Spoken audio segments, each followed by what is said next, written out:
Perkenalkan, nama saya Afid Nurul Parwesti dari absen 11. Perkenalkan, nama saya Keisa Asfi, absen 12. Saya Lalaika Rahma dari absen 14. Saya Muhammad Sabdrio Diwangka dari absen 16.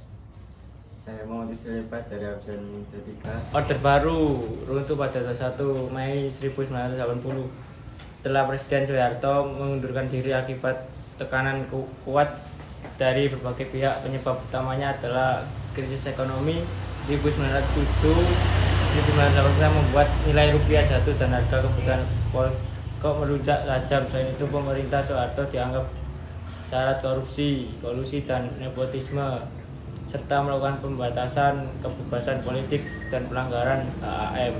Ketidakpuasan rakyat memuncak dengan demonstrasi besar-besaran mahasiswa dan masyarakat di seluruh Indonesia, ditambah lagi dukungan politik dan militer terhadap Soeharto melemah sehingga akhirnya ia mengundurkan diri dan menandai berakhirnya era Orde Baru serta lahirnya masa reformasi. Kebijakan di Orde Baru di bidang ekonomi, pemerintah fokus memperbaiki kondisi negara dengan membuka investasi asing dan menjalankan program Repelita atau rencana pembangunan 5 tahun.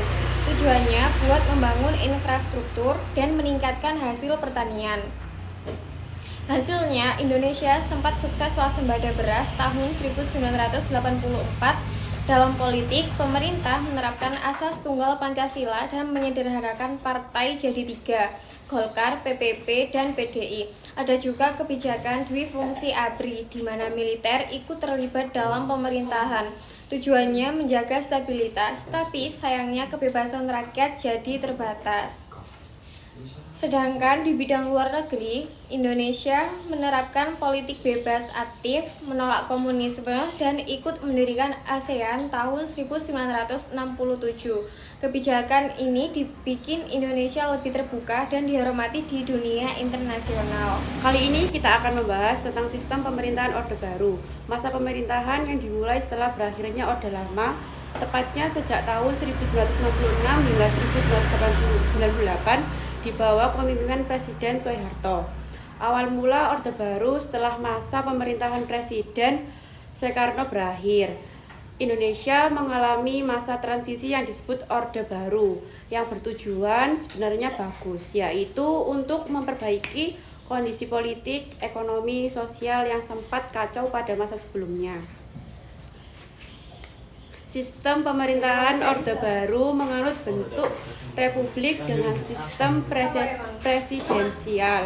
Namun dalam praktiknya kekuasaan terpusat pada Presiden Soeharto.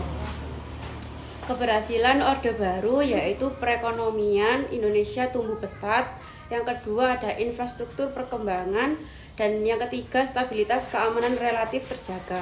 Ada juga dampak negatif dari akhir Orde Baru, kebebasan berpendapat dibatasi, korupsi, kolusi, dan nepotisme, dan juga hak asasi manusia sering dilanggar. Tekanan dari masyarakat dan mahasiswa pun mengingatkan hingga akhirnya pada 21 Mei 1998 Presiden Soeharto mengundurkan diri, menandai berakhirnya masa Orde Baru dan dimulainya era reformasi. Jadi sistem pemerintahan Orde Baru memang berhasil membawa stabilitas dan juga pembangunan, tapi juga meninggalkan banyak pelajaran penting tentang bahaya kekuasaan yang terlalu terpusat. Semoga generasi kita bisa belajar dari sejarah ini agar Indonesia ke depan bisa lebih baik, demokratis, dan sejahtera. Konflik pada masa Orde Baru terjadi karena kekuasaan pemerintah yang bersifat otoriter dan menekankan kebebasan rakyat. Kritik terhadap pemerintahan sering dianggap sebagai ancaman, sehingga banyak aktivis dan mahasiswa ditangkap. Ketimpangan ekonomi dan maraknya korupsi juga membuat rakyat semakin tidak puas. Akibatnya muncul gerakan perlawanan dari berbagai kalangan, terutama mahasiswa, yang akhirnya memuncak pada krisis dan jatuhnya pemerintahan Soeharto pada tahun 1998. Resume sejarah akhir Orde Baru. Akhir Orde Baru ditandai dengan mundurnya Presiden Soeharto pada 21 Mei 1998. Setelah memimpin selama 32 tahun, kejatuhan rezim ini disebabkan oleh krisis ekonomi pada tahun 1997, maraknya korupsi, kolusi, dan nepotisme atau KKN, serta tekanan dari rakyat dan mahasiswa yang menuntut perubahan. Peristiwa tragedi Trisakti menjadi pemicu utama demonstrasi besar-besaran di berbagai daerah. Akhirnya Soeharto menyerahkan kekuasaan pada B.J. Habibie yang menandai berakhirnya Orde Baru dan dimulainya era reformasi dengan semangat demokrasi dan pembaruan sistem pemerintahan.